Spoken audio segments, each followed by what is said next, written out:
The rain had no mercy that night. Yes. It fell in Thank thick, you. relentless sheets, soaking the empty road, blurring the streetlights, and turning the quiet bus stop into a lonely island of concrete and shadows. Most people had already rushed home, escaping the storm, but one small figure remained unmoving on the bench. She sat stiffly, her back straight, her hands clenched around a worn white cane, her eyes covered with a dark cloth to protect them from the rain. She didn't flinch when thunder cracked overhead. She didn't look around when cars passed. She simply waited, as if time itself had forgotten her. When Arif Cole, a tired single father on his way home from a late shift, noticed her, something deep inside him tightened in a way he couldn't ignore. Before the story goes any further, if you believe that kindness can change lives and that everyone deserves a second chance, please take a moment to like this video, comment your thoughts, share it with someone who needs hope, and subscribe to Heartline Tales. Your support helps stories like this reach hearts that need them the most. Arif hadn't planned on stopping. His son was waiting at home with a neighbor, and the day had already drained every ounce of energy from him. Since his wife's passing 3 years earlier, life had become a constant balance between responsibility and exhaustion. He worked long hours as a warehouse supervisor, came home to help with homework, cooked simple meals, and tried to be both mother and father to an 8-year-old boy who still asked questions about heaven before falling asleep. Yet something about the girl at the bus stop refused to leave his mind. The way her dress clung to her from the rain, the way her shoulders trembled slightly from the cold, and most of all, the way no one else seemed to notice her existence. He parked his car nearby and watched for a moment, expecting someone to come running back, apologizing, explaining. No one did. Minutes passed. Another bus drove by without stopping. The girl didn't react. That was when Arif realized she wasn't waiting for a bus she could see. She was waiting for something she had been told would come. Stepping out into the rain, Arif felt foolish for caring so much, but he couldn't turn away. As he approached, he noticed the bruises on her arm, half hidden beneath the sleeve of her thin green dress. They weren't fresh, but they were recent enough to tell a story that didn't need words. Her shoes were cracked, her hair damp and tangled, and a small cloth bag rested beside her feet, tied with a fraying string. She looked young, barely in her early 20s, yet the weight she carried made her seem older, worn down by disappointments far beyond her years. Arif gently sat at a distance, careful not to startle her.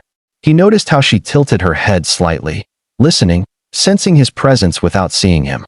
The rain softened, turning into a light drizzle, but the silence between them felt heavy. Arif thought of his son, of how terrified he would be if he were ever left alone like this, and that thought sealed his decision. He couldn't leave her there. He learned her name was Mira Vance through careful patience and gentle reassurance. She had been blind since childhood after a fever took her sight when she was 5. Since then, life had never been kind. Her parents had died when she was a teenager, and relatives passed her from house to house like a burden no one wanted to carry. Recently, an aunt promised her a chance at work in another town, claiming there was a family willing to help her. Mira had believed her, trusting the voice that sounded warm and hopeful. That trust ended at the bus stop. The aunt had guided her to the bench, told her to wait, and walked away with Mira's documents, money, and last thread of security. As the truth unfolded, Arif felt a familiar ache, the same one he felt when life had taken his wife too soon. He recognized that hollow feeling of abandonment, the quiet panic of realizing you were truly alone. Mira had been sitting there for hours, unsure if the bus had already come, unsure if the rain would ever stop, unsure if anyone in the world still remembered her existence. Arif brought her to his car, wrapping his jacket around her shoulders. The drive home felt longer than usual, not because of traffic, but because of the thoughts racing through his mind. He had no plan. He had bills, responsibilities, and a child depending on him. Yet he also had a conscience that refused to let him abandon someone who had already been abandoned too many times. When they reached his modest home, Mira hesitated at the doorway, her fingers brushing the wall as if seeking permission from the space itself. Arif prepared a simple meal while she sat quietly at the table, her hands folded, her posture tense, as though she expected to be told to leave at any moment. His son, Kian, emerged from his room, sleepy-eyed and curious. Instead of fear, he showed gentle curiosity, greeting Mira with a shy warmth that surprised Arif. That moment, small and ordinary, carried more healing than either of them realized. The days that followed were not easy. Mira struggled with guilt, constantly apologizing for taking up space, for eating food, for breathing too loudly. Arif struggled with doubt, wondering if he was doing the right thing, if he was risking too much. But something changed in the house. The silence that once echoed with grief softened. Mira began helping in small ways, folding laundry by touch, listening carefully to Kian read aloud, offering encouragement that came from a place of deep understanding. She had known loneliness, and she recognized it in the boy's quiet moments. One evening, while organizing the contents of Mira's small cloth bag to see what little she had left, Arif discovered something unexpected. Inside was a neatly folded letter and a small medal. The letter revealed the truth that left him stunned.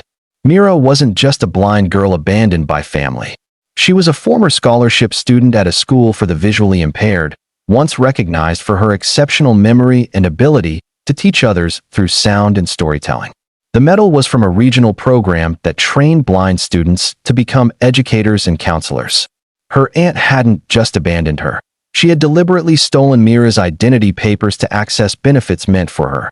Arif realized then that Mira wasn't helpless. She had been robbed of opportunity, not ability. With help from a local social worker and a legal aid office, Arif assisted Mira in reporting the theft and starting the long process of reclaiming her documents. It took time, patience, and setbacks that tested all of them. There were moments Mira cried quietly at night, moments Arif questioned whether he had the strength to keep fighting alongside her. But every step forward, no matter how small, felt like reclaiming a piece of dignity. Months passed.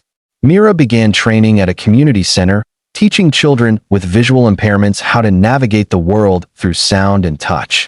Arif's home no longer felt temporary to her. It felt safe. Kian laughed more.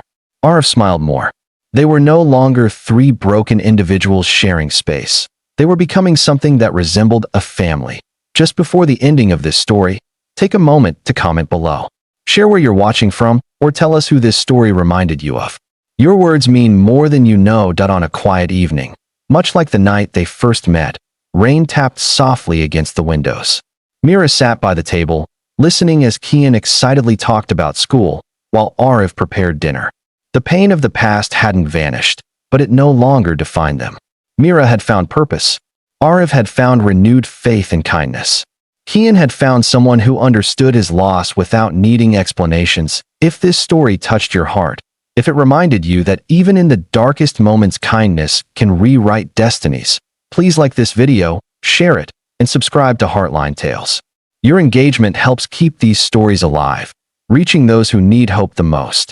Sometimes, stopping for a stranger at a bus stop doesn't just save them. It saves you too.